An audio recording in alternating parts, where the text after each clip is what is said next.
Good morning, good afternoon, and good evening. Thank you very much for joining. And in this particular session, we'll be talking about the Middle East, one of the most exciting places on the planet. I mean, it's the place where money is sloshing around like absolute nuts. And there is a complete change in perspective. 10 years back, 15 years back, you had oodles of money over here, and all they would be doing was to pick up whole buckets of money and putting it into the US or into the real estate market. So far, so boring. But over the last 10, 15 years, with the change in leadership, with the change in strategy, there has been a huge focus to make sure that the local wealth works much harder for the nation. Well, we know this. I mean, Apex has seen this. We've been in this region from 2006. We are generally in all these regions and countries at the first, but we'll go deeper into this. But why is it? Why is the Middle East so exciting at this moment? Why is everybody coming here and exploring, accessing these pools of liquidity? It's just not pools of liquidity. This is a great place to live. People are actually moving here to live here, to enjoy themselves. They have a great quality of life.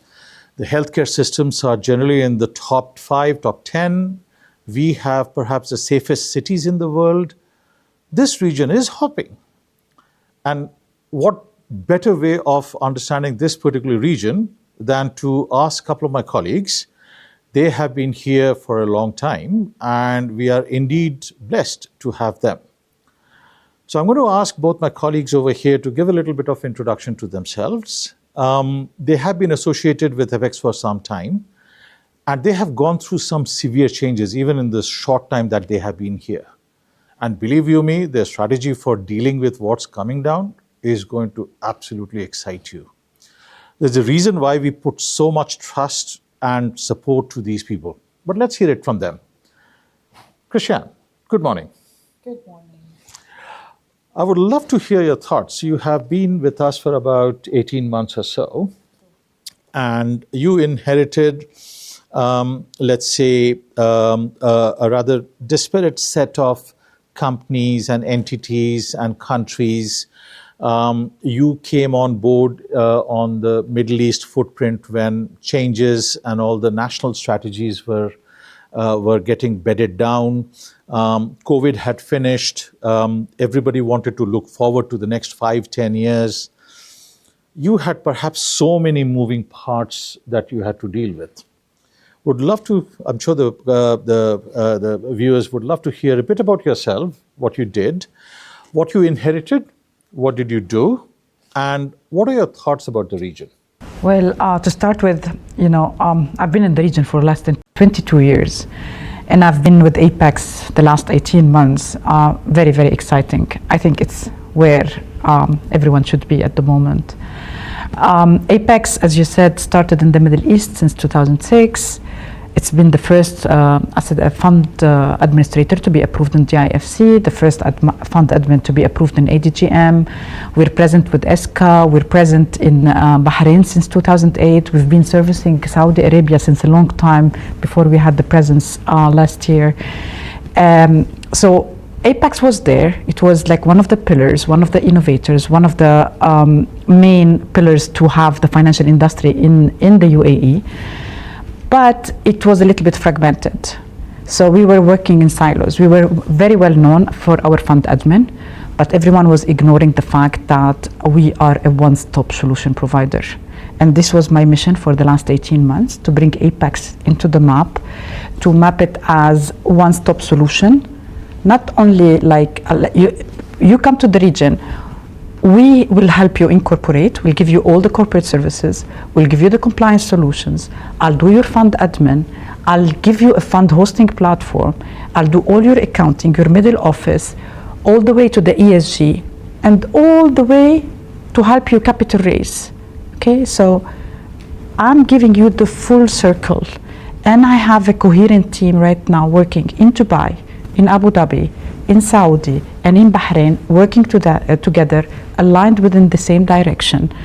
working like in one mindset, in one team, to make sure that we are number one in the Middle East. That's very interesting. Let me ask you for your thoughts about the GCC. GCC obviously is in a very nascent stage, almost like what European Union was in the late 1950s, early 60s. There's quite a lot of integration that's happened. The VAT has happened. You're talking about the passporting, the people transfer, at least the local residents can move around. Now there's conversations about the GCC. And the economic, political, trade, investment links, the transportation links are getting laid down. This place is becoming almost like the United States of GCC. What are your thoughts about that? Well, true. The GCC, led by two major economies, which is Saudi and the UAE, they put themselves on the map, on the international map. They created a proper infrastructure. It's not only a financial hub. So the financial hub is one aspect, but actually on the healthcare, on the safety, on the education, on being being a smart city, on the AI, on everything. They created an ecosystem, right? So we had the VAT, of course. It put the UAE and Saudi on the map, as a transparent kind of economies for the international investors. Previously, it was very hard to get in for monopoly, for lack of transparency, it was black box. They've done with the vision of the government, with so many initiatives, whether it's by the visa, let's say you can have a permanent visa, so it's not like a pass-through country anymore. People come, as you said, they want to have their kids, they want to have, we have good schooling system, we have good health care, it's safe, it's the best way to raise a kid in the GCC right now, because it's and we're spoiled, right? We get the services. We are. We're very spoiled. We get the services. We get the help. As a mom, I really can have some help to focus on my career and have a balance between my family and my career as well. It's a very important factor for the people to come in. Most importantly, on the financial hub, which is I'm very integrated with, DIFC now is number 13 on the world as a financial hub, and ADGM is number 35. So really, we look at, we placed ourselves same as New York or London or Hong Kong or those big cities. So and we're still transforming. See, it's every day. We are in the news every day. I wake up and it's really promising to see some treaties. I think within the GIFC ADGM, they have more treaties than anywhere else in the world. Tax treaties, they have those mega projects, infrastructure, the roads. Every day we have a new road. Every day we have a new real estate projects. We have seen a tremendous opportunities within the real estate sector as well. Some of our countries have got gender ratios which are 50-60%. And I know there is a this impression that women don't work and they're locked away. And I'm going to come to you, Zafar, for that as well, because I think that is a very, very good story to tell. Your thoughts? I mean, women are excelling everywhere, and I think that is a brilliant thing that you're doing. So actually, it's a very dear subject to me, because I've been empowering women in the Middle East and elsewhere to make it to the C-level, to make it at the board level, to work on ourselves and how we present ourselves, how we brand ourselves. And I worked in Europe as well. The level of equality that you find in the Middle East is incomparable to any place in the world. Okay, it's interesting. We have 50% of our government workforce, which is our women, including ministers, right? Yeah. Where do you find that? It's only in the Middle East. We are very well respected, and I take it to my advantage. Sorry, why? Because I get the meeting I want. Of course, I need to support it with a good level of education, knowledge, and really experience of what I'm doing. But I get the advantage over the guys to get the meetings done, right? Or to book any meeting. I have never, in Apex in particular, the diversity is really I'm very proud to work with Apex because of this diversity thing, and there is no difference between men and women, although like there is a pressure on me to make it equal 50-50. We're not there yet. We're in Bahrain and almost in Saudi, and I'm working to get the 50-50 kind of thing within Dubai and Abu Dhabi, almost there. But any country in general, see, like you've seen so many CEOs, CEO of SCB, CEO of FAB, CEO of like so many other women that they have the time to shine and to do what they can do, supported by the vision of the government, by the country, and by the people around it who respect women and give them the chance. So when Christiane told me that, Zafar's coming on board, and we took feedback, and the one thing that almost everybody said about Zafar, said, he's a solid guy. He's like a mountain. And that is exactly what you need. The reason why is that you need somebody with a sane head on their shoulders. The reason is that Saudi is going through so many changes, absolutely mind-boggling changes. So I'm going to ask Zafar to introduce himself, and I'm going to also ask him about 3-4 additional things, at least for him to say. He's got a long career, and he's seen how Saudi has evolved over the last 3-4 decades. And I'm going to ask him about what were his thoughts when he joined, and what has he set up now, and what's his plans for Saudi. But more importantly, I think I'm going to ask him to, as a long-term resident of Saudi, is to talk about if somebody flies in from Los Angeles or from London for the first time, what would they see? Is it a good place to do business and live? Zafar. Thank you very much. Let me just first start that my career of where I 30 years. In Saudi, I'm almost 30 plus years there. That when I, was, as you know, the part of the HSBC. And the main area of my specialization in the HSBC was human resources development. Okay, which is, I consider is my spiritual place of work. Okay. So I have seen transformation of the society, because my major task was to develop Saudi talent. Okay, so I've seen the transformation of the society in the last 30 years, that one. Each decade I was part of them, developing from clerical career to the executive career, just to taking the career paths and all that one. I spent that person before I moved to the business side. That was my first job in Saudi with HSBC. So I've seen the transformation of this society, okay, how that in very structured way, they educated their nation, okay, then that is during King Abdullah's period. Then during MBS period, that one, they created the opportunity, that one, to deploy, created the opportunity to bring particularly, as you mentioned, the women, bring out to the market, let them to drive and all these things, provide access to the market and all that one. And Human Resources Department or Ministry, they had done this very structured way, the program to bring that one out, that one, well educated, particularly foreign educated, the young population into the mainstream. So this is the transformation of this.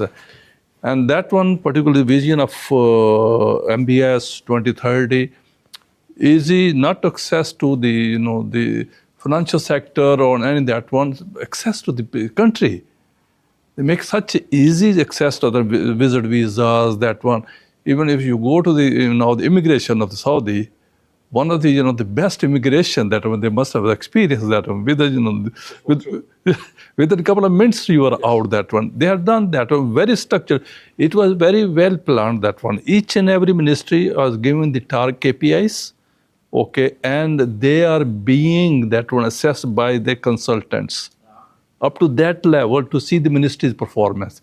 Now, MISA, as yesterday, I think in the conversation, someone mentioned, very easy to get MISA license. You get license in a day to start your business in Saudi Arabia, right? People from sitting in the US, that one, they apply online, that one, you get the first MISA license.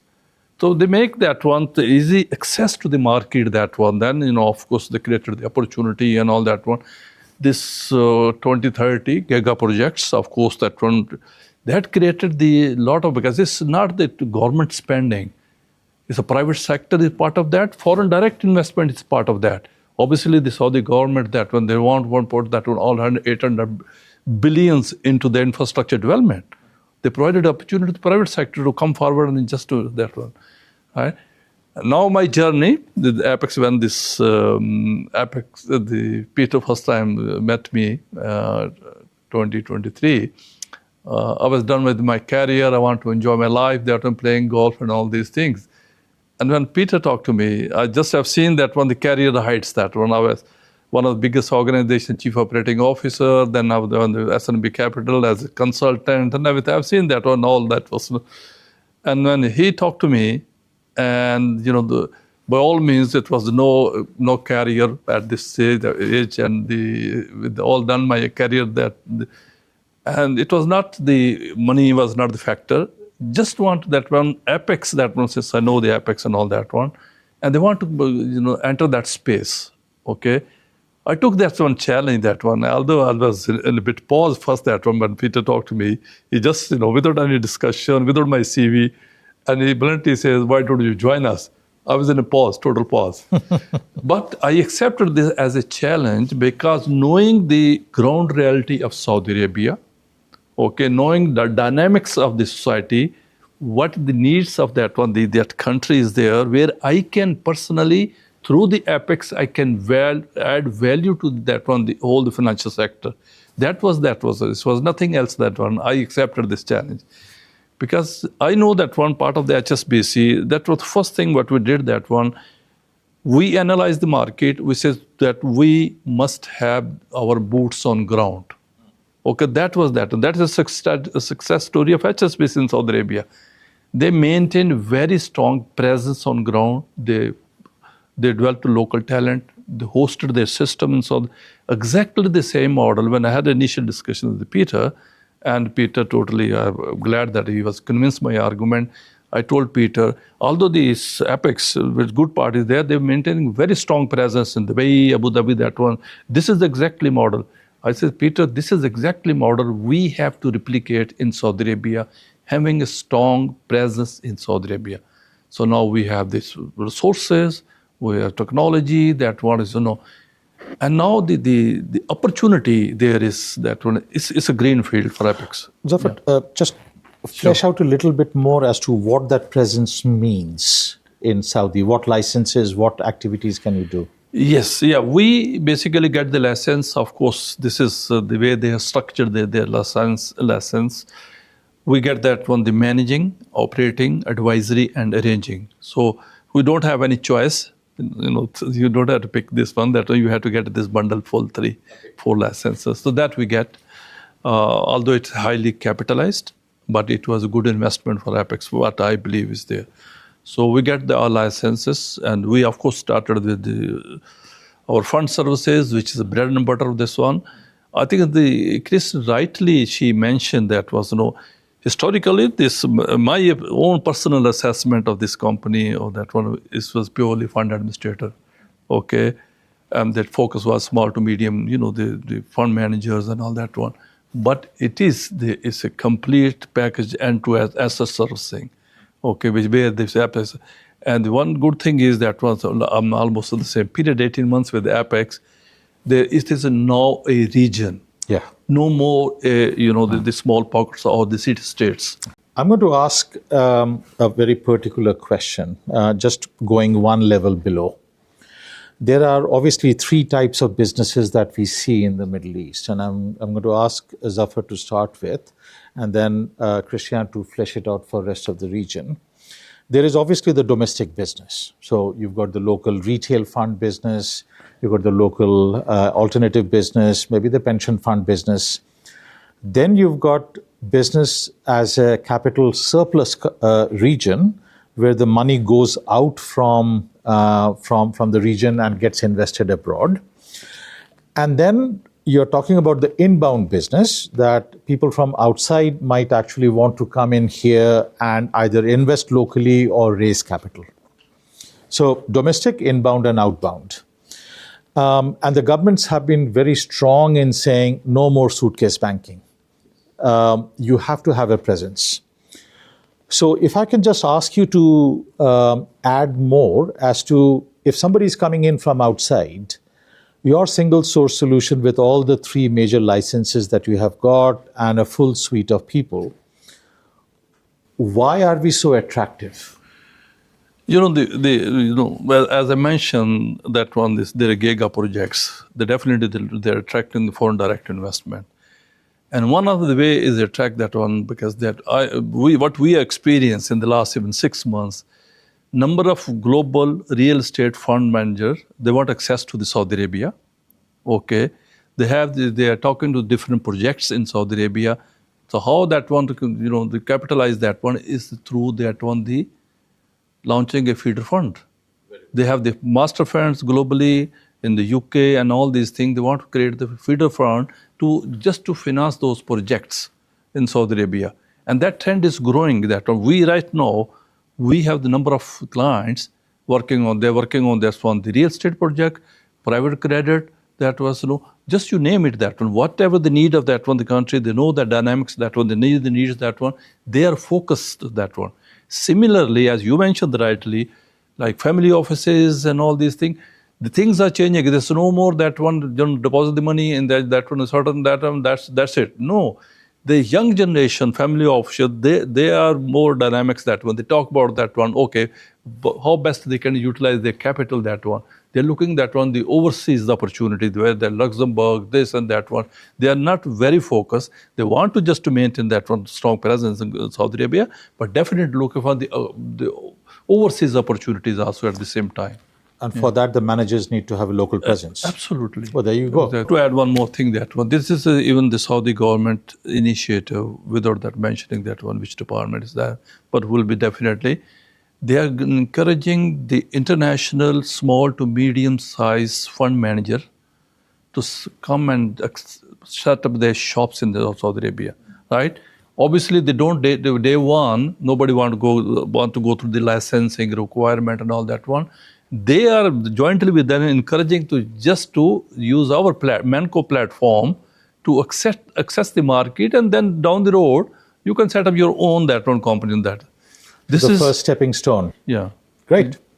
Christiane, what about rest of the GCC countries? What are you seeing in terms of the coverage, first time landing, raising capital, growing? So same as what we do with Saudi. Now, any manager who would like to come, we have 2 sides to start with, like managers who wants to come to capital raise or to explore the markets. As Zafar said, you don't have to come and take the higher license, invest tons of money. You're new to the market, you want to have the first foot, you need to test like if it's feasible, not feasible. What is the better way than partnering with like a big partner, like real partner that gives you the platform? One is first to incorporate, as I said, to give you all the services, to outsource everything for you, and to give you the accessibility to the market and plug you into the ecosystem around. And this is what we do with our clients. We plug them into the ecosystem. So any manager who would come, instead of going to the regulator, apply himself for a category 3 license to be able to manage money and raise funds, or category 4, which is the lowest, which does not really allow him to do a lot except then marketing. He comes to us, I'll give him the platform. All what he has to do is wear his business development hat and go around and have a proper structure, legitimate structure. So this is one. And I think we do it like across the region, okay, in Saudi and in Abu Dhabi as well. Final thoughts, please, before I close. Zafar, what would you say to an international investor who's saying, oh, I heard Saudi is a great place to set up a fund and raise capital? Final few thoughts. Saudi Arabia is a place of happening. For the next 10 years, that is the place that for any investor, someone has to focus, Saudi Arabia particularly, and in the large that on the region, Middle East region. Okay, as I think all that one statistics, that one, the growth is on the 2, that one, the 2. Middle East and the India. These are the 2 places of growth in the next 10 years. Thank you. Christiane, final thoughts. Well, yeah, I'm biased toward the UAE a little bit so far. The UAE created the financial hub, the infrastructure, and really, but Apex has been focused on the Middle East. There is a big focus on the Middle East right now. I think it is the place to be, whether it's in UAE, whether it's in Saudi Arabia. And we're here to help all managers, family offices, to set up and to help them manage their assets. Great. Thank you very much. Thank you. There we go. You heard what my two colleagues said. This is the place where it's happening. It's a great place to live. It's a great place to raise capital. It's a great place to have Apex as a partner because things are changing. Look, the geopolitics are changing, macroeconomics are changing. If you want a safe place and a good place to live, work, raise capital, come to the Middle East. Thank you very much.